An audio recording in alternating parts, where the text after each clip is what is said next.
प्यारे विद्यार्थियों, आज हम कक्षा 12वीं की पाठ्य पुस्तक शाश्वती भाग 2 के चतुर्थ पाठ कर्म गौरवम का अध्ययन करेंगे। प्रस्तुत पाठ महर्षि वेदव्यास द्वारा विरचित श्रीमद् भगवत गीता के द्वितीय एवं तृतीय अध्याय से लिया गया है। इसमें कर्म के महत्व एवं कुशलता का चित्रण किया गया है। प्रथम श्लोक में बुद्धिमान व्यक्ति किस प्रकार से पाप और पुण्यों के कर्म से छुटकारा पा लेते हैं, यह मार्ग बताया है। बुद्धि युक्तो जहाति उभे सुकृत दुष्कृते तस्माद् योगाय युज्यस्व योगः कर्मसु कौशलम। बुद्धि युक्त अर्थात समान बुद्धि वाला व्यक्ति इह इस संसार में, जहाति है जहाति जमा इह इस संसार में, उभे दोनों ही प्रकार के, सुकृत दुष्कृते, सुकृत अच्छे कर्म, दुष्कृत बुरे कर्म अर्थात पुण्य कर्म और पाप कर्म दोनों ही प्रकार के कर्मों को जहाती त्याग देता है। समान बुद्धि वाला व्यक्ति इस लोक में पाप और पुण्य दोनों ही प्रकार के कर्मों को त्याग देता है। तस्मात् योगाय युज्यस्व, तस्मात् इसी कारण से, योगाय योग के लिए, युज्यस्व लग जाओ, योगः कर्मसु कौशलम, कर्म में कुशलता ही योग है। यहाँ योग शब्द का जो अर्थ लिया गया है वह है कर्म बंधन से छूटने का उपाय। यहाँ पर श्री कृष्ण अर्जुन को उपदेश देते हुए कहते हैं कि बुद्धिमान व्यक्ति पुण्य और पाप के कर्मों को त्याग देता है, इसलिए तुम भी अब अपने इन पुण्य और पाप के कर्मों के बारे में विचार किए बिना योग के लिए लग जाओ। योग क्या है ऐसा समझाते हुए श्री कृष्ण जी कहते हैं कि कर्म में कुशलता को ही योग कहते हैं और अपने कर्म में निरंतर अगर लगे रहते हैं, निष्काम भाव से यदि कर्म करते रहते हैं तो कर्म बंधन से छुटकारा मिल जाता है। इसी को योग कहते हैं। नियतम कुरु कर्म त्वं कर्म ज्यायो हि अकर्मणः शरीर यात्रापि च ते न प्रसिद्धयेद अकर्मणः।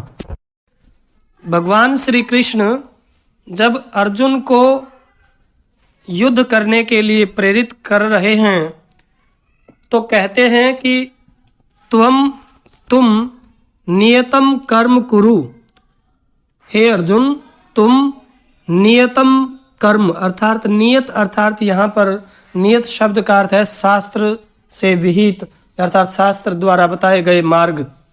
नियत कर्म निश्चित कर्मों को कुरु करो। हे अर्जुन तुम नियत जो तुम्हारे लिए निर्धारित कर्म हैं उन कर्मों को करो। ही अकर्मणः, ही जमा अकर्मणः, ही निश्चित रूप से, अकर्मणः कर्म न करना, कर्म न करने से, निश्चित रूप से कर्म न करने से, कर्म ज्यायो कर्म करना, ज्यायः अर्थात श्रेष्ठ है, कर्म न करने से कर्म करना श्रेष्ठ है। ते शरीर यात्रा अपि च, और तुम्हारी शरीर यात्रा अर्थात इस शरीर का जो निर्वाह है इस लोक में, इस शरीर का पालन पोषण भरण पोषण जो है वह भी अकर्मणः बिना कर्म किए न प्रसिद्धयेत सिद्ध नहीं हो सकता है। हे अर्जुन शास्त्र द्वारा विहित कर्म अर्थात जो धर्म से युक्त कर्म है वह कर्म करो। निश्चित रूप से कर्म न करने से कर्म करना ही श्रेष्ठ है। कर्म किए बिना ते शरीर यात्रा अपि, बिना कर्म किए तुम्हारी शरीर यात्रा भी न प्रसिद्धयेत, सिद्ध नहीं होगी। अर्थात शरीर के निर्वाह के लिए, भरण पोषण के लिए भी कर्म करना निश्चित है, कर्म करना ही पड़ता है। न कर्मणाम अनारंभात् नैष्कर्म्यम पुरुषो अश्नुते, न च संन्यसनादेव सिद्धिं समधिगच्छति। पुरुषः पुरुष, कर्मणाम अनारंभात् कर्मों के बिना आरंभ किए, नैष्कर्म्यम निष्कर्मता को, न अश्नुते प्राप्त नहीं कर सकता है। अर्थात जो भगवान श्री कृष्ण ने उपदेश में यह कहा कि मनुष्य को निष्काम भाव से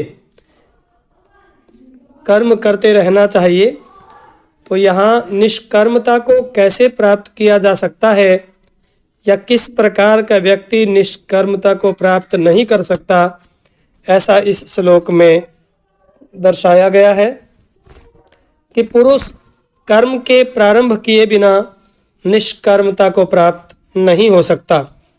न च और न ही संन्यसनाद एव, कर्मों को त्याग देने मात्र से, संन्यसनाद का अर्थ है त्याग देना, त्याग देने से, सिद्धिम सिद्धि को न समधिगच्छति प्राप्त नहीं किया जा सकता है।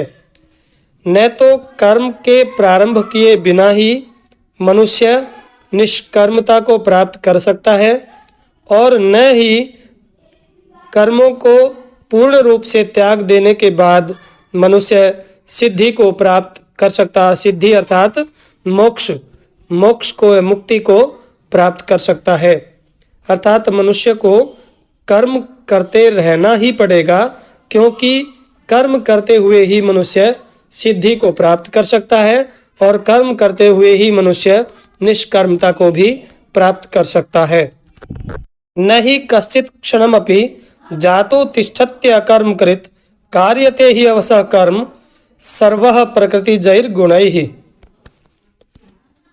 न नहीं ही निश्चित रूप से, निश्चय ही, कश्चित् क्षणमपि कोई क्षण भी, कश्चित् माने कोई, क्षणमपि क्षण भर भी, जातु कभी, तिष्ठति रहता है, अकर्मकृत बिना कर्म किए हुए, ही निश्चित रूप से,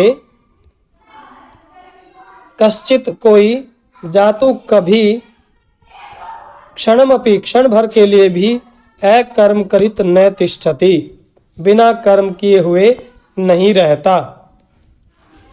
कार्यते ही अवशः, ही जमा अवश, ही का अर्थ है यहाँ निश्चित रूप से, ही निश्चित रूप से, सर्वः सभी अर्थात संपूर्ण मानव समुदाय, प्रकृति जय गुणैः प्रकृति से उत्पन्न गुणों के द्वारा, अवशः पराधीन होकर अर्थात प्रकृति के अधीन होकर, कर्म कार्यते कर्म किए जाते हैं। निश्चित रूप से सभी मानव समुदाय प्रकृति से उत्पन्न गुणों के अधीन होकर ही कर्म करते हैं। कोई भी व्यक्ति कभी भी बिना कर्म किए हुए नहीं रह सकता। निश्चित रूप से सभी मानव समुदाय प्रकृति से उत्पन्न गुणों के कारण पराधीन होकर अर्थात प्रकृति के अधीन होकर कर्म करते रहते हैं। भाव यह है कि उठना, बैठना, खाना, पीना, सोना, जागना, सोचना, जो भी हम करते हैं वो सभी कर्म की श्रेणी में आते हैं। जब तक मनुष्य में प्राण रहते हैं, यह मानव शरीर विद्यमान रहता है, इन कर्मों को करना मानव के लिए अति आवश्यक है, क्योंकि जब तक ये कर्म नहीं करता, जो बताए अभी मैंने, ये कर्म यदि नहीं करता है तो मानव निर्वाह करना असंभव है। इसलिए मनुष्य प्रकृति के अधीन होकर कुछ न कुछ करता रहता है, इन्हीं को कर्म कहते हैं। यदि इन्हीं कर्मों को कर्तापन की दृष्टि से न करके अर्थात मैंने किया इस भावना से न करके यदि करता है तो कर्म के बंधन से मुक्त हो जाता है। यहाँ पर भगवान श्री कृष्ण अर्जुन को यही शिक्षा देना चाहते हैं कि ये कर्म करना पूर्व जन्म के संस्कार के अधीन है, परंतु फिर भी यदि वह करते हुए इन कर्मों को करते हुए मानव यह सोचता है कि मुझे सिर्फ कर्म करने का अधिकार है, इसका फल क्या मिलेगा क्या नहीं मिलेगा, ऐसे निष्काम भावना से यदि कर्म करता है तो वह कर्म बंधन से छुटकारा पा सकता है।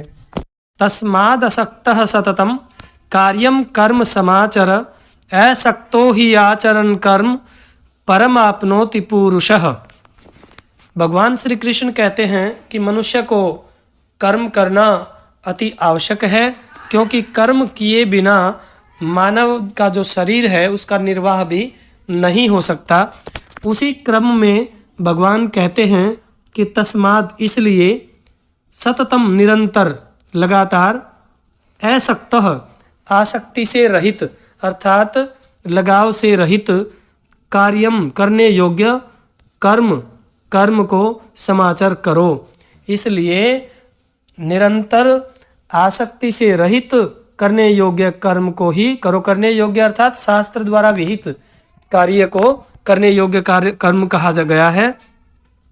असक्तो ही आचरण कर्म ही निश्चय ही असक्तः आसक्ति से रहित कर्म आचरण आसक्ति से रहित कर्म करते हुए पुरुष परम आपनोति परम आत्मा को प्राप्त कर लेता है।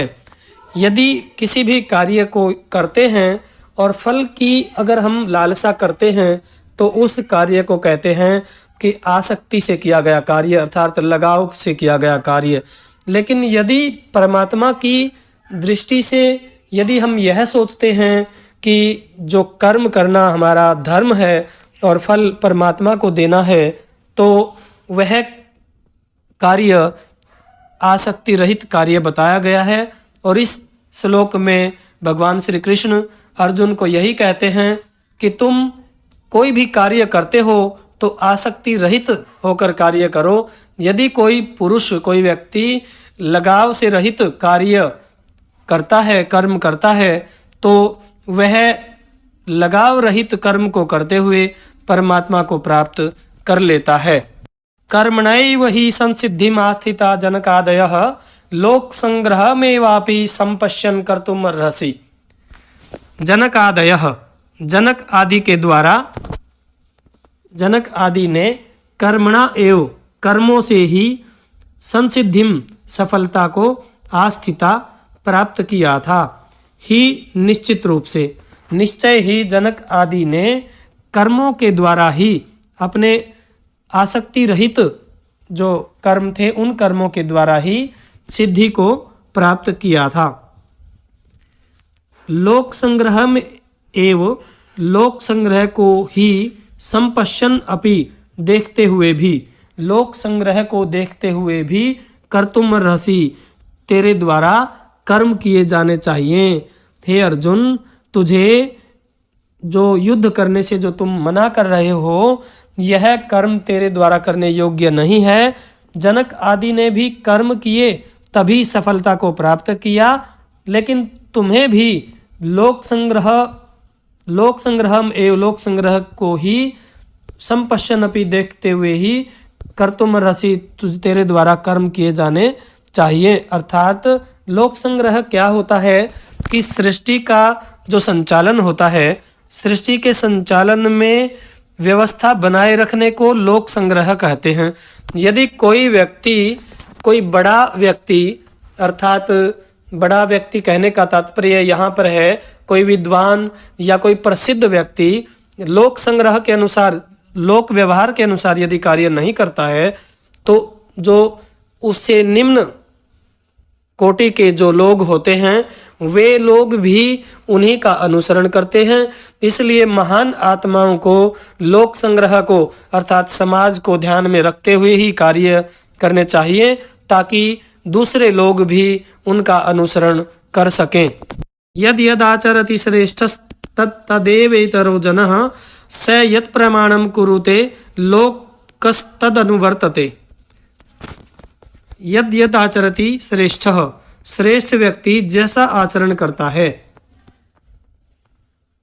यद यद आचरति श्रेष्ठः जनः, श्रेष्ठ व्यक्ति यद यद आचरति जिस जिस प्रकार का आचरण करता है, तद तद एव वैसा ही इतरः जनः दूसरे लोग भी करते हैं।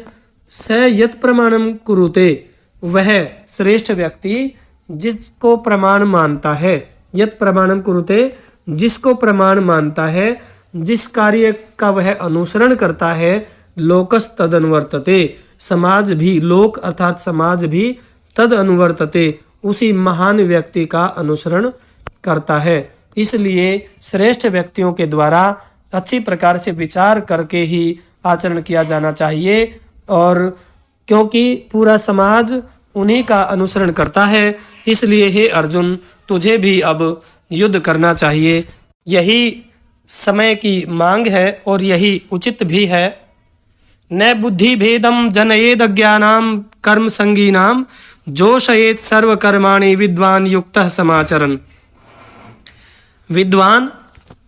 विद्वान व्यक्ति कर्म संगीनाम, कर्म में आसक्ति रखने वाले, अज्ञानाम अज्ञानियों का, बुद्धि भेदम बुद्धि में भ्रम उत्पन्न न जनयेत न करवाएं। अर्थात विद्वान व्यक्ति को चाहिए कि वह कर्म में आसक्ति रखने वाले अज्ञानियों के बुद्धि में किसी प्रकार का भ्रम उत्पन्न न होने दें। सर्वकर्माणि सभी कर्मों को, अर्थात शास्त्र द्वारा विहित सभी कर्मों को, युक्तः भली भांति अच्छी प्रकार से विचार करके समाचरण करते हुए, जोशयेत उन कर्म में आसक्ति रखने वालों के द्वारा भी, जोशयेत उनको जोश पूर्ण करवाएं। विद्वान व्यक्ति को चाहिए कि कर्म में आसक्ति रखने वालों के द्वारा भी उनके मन में किसी भी प्रकार का भ्रम उत्पन्न ना हो, और उनके द्वारा भी ऐसे धर्म से युक्त कार्यों को करवाएं, स्वयं करते हुए उनसे भी करवाएं। क्योंकि यदि व्यक्ति स्वयं धर्म के मार्ग से विचलित हो जाता है तो अज्ञानी लोग उसका अनुसरण करते हैं, और उनके अंतःकरण में किसी भी प्रकार की ऐसी भावना उत्पन्न ना हो कि वे धर्म के विरुद्ध कार्य करें। ऐसा विद्वान व्यक्ति को इस प्रकार का कार्य करना चाहिए। इसलिए हे अर्जुन तुम्हारा यहाँ मोह करना उचित नहीं है। यदृच्छा लाभ संतुष्टो द्वंद्वातीतो विमत्सरः समः सिद्धावसिद्धौ च कृत्वापि न निबध्यते। यदृच्छा इच्छा के अनुसार, लाभ संतुष्टो लाभ से संतुष्ट, अर्थात जितना प्राप्त हो जाए, जितना लाभ हो जाए उसी से संतुष्ट होने वाला। द्वंद्वातीतो सुख दुख और लाभ हानि के समाप्त हो जाने पर, या सुख दुख और लाभ हानि की चिंता न करने वाला। विमत्सरः, मत्सरः शब्द का अर्थ होता है ईर्ष्या। विमत्सरः विलोम उसका विपरीत हो जाएगा, ईर्ष्या से रहित, अर्थात जिसके मन में ईर्ष्या की भावना नहीं है, ऐसा व्यक्ति।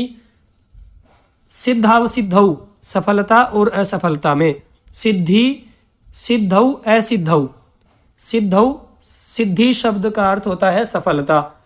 सिद्धौ सप्तमी का एक वचन है, सिद्धि में अर्थात सफलता में, असिद्धौ असफलता में, समः समान दृष्टि रखने वाला, अर्थात सफलता और असफलता में एक जैसे व्यवहार वाला।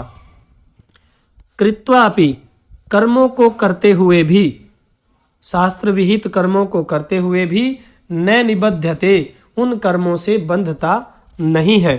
अर्थात यहाँ भाव यह है कि जो व्यक्ति सुख दुख लाभ हानि सफलता असफलता आदि से परे है और जो ईर्ष्या की भावना नहीं रखता है, वह व्यक्ति सत्कर्मों को करते हुए उन कर्मों में बंधता नहीं है। इसलिए हे अर्जुन, यहाँ तुझे जो कार्य दिखाया जा रहा है, अर्थात जो युद्ध करने के लिए जो तुम यहाँ उपस्थित हुए हो वह कार्य धर्म के विरुद्ध नहीं है, इसलिए तुम्हें ऐसा करने में किसी भी प्रकार की हानि नहीं है। सुख दुख समय कृत्वा लाभालाभौ जया जयौ ततो युद्धाय युज्यस्व नैवं पापम अवाप्स्यसि। सुख और दुख को लाभालाभौ लाभ और हानि को, जया जयौ जय और पराजय को, समय कृत्वा एक समान मान करके, सुख दुख लाभ हानि जय पराजय को एक समान मान करके, ततः उसके बाद युद्धाय युज्यस्व युद्ध के लिए लग जाओ। हे अर्जुन, सुख दुख लाभ हानि जय पराजय को एक समान समझते हुए फिर युद्ध के लिए लग जाओ। एवं इस प्रकार करते हुए पापम पाप को न अवाप्स्यसि प्राप्त नहीं करोगे। अवाप्स्यसि माने प्राप्त करना। अगर ऐसा करके युद्ध करते हो तो फिर तुम पाप को प्राप्त नहीं करोगे, अर्थात पाप के भागी नहीं बनोगे। इस प्रकार के जो सुख दुख लाभ हानि और जय पराजय को एक समान समझते हुए पाप उसके साथ लिप्त नहीं होता है। नाश्रितः कर्मफलम कार्यम कर्म करोति यः स सन्यासी च योगी च न निरग्निर न चाक्रियः। कर्मफलम अनाश्रितः, यह जो व्यक्ति कर्मफलम अनाश्रितः कर्मफल के आश्रित नहीं है, अर्थात कर्मफल में आसक्ति की भावना नहीं रखता है,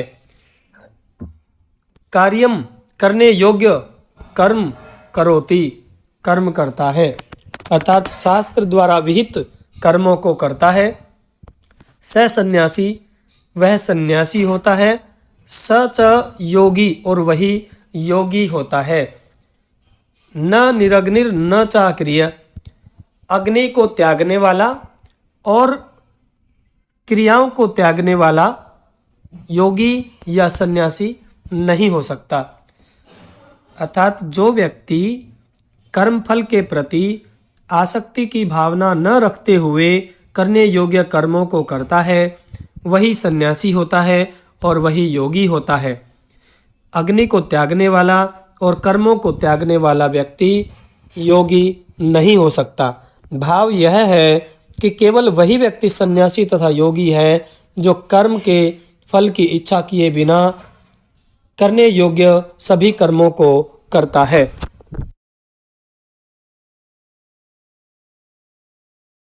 सक्तः कर्मण्य विद्वांसो यथा कुर्वन्ति भारत कुर्याद् विद्वांसस्तथा सक्तश्चिकीर्षुर्लोक संग्रहम्। सक्ता अर्थात कार्य में आसक्ति रखने वाले। भारत, हे भारत, यह अर्जुन का एक नाम है।